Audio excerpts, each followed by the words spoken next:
members of the 101st Airborne Division keep up their combat skills on a firing range in Kosovo.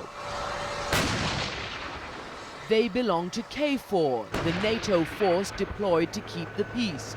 Commanders say their troops are getting the kind of opportunity they could never get back at home base. Here I've got sergeants leading patrols along inter-ethnic fault lines and having to make decisions that really count. These mountain patrols really count.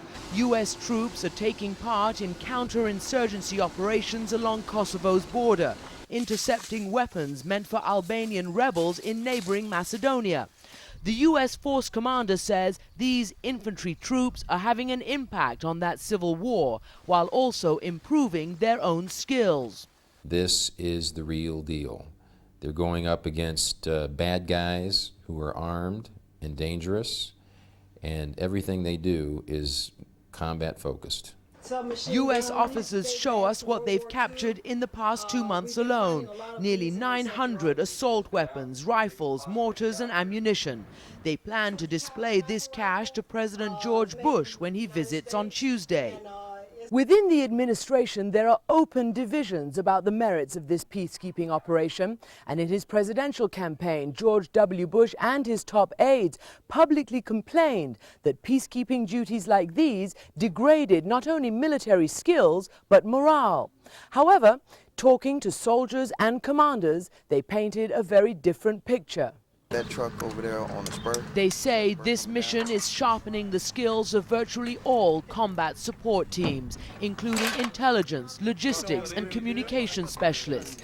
Units who've done peacekeeping duty here are better skilled than those which have not.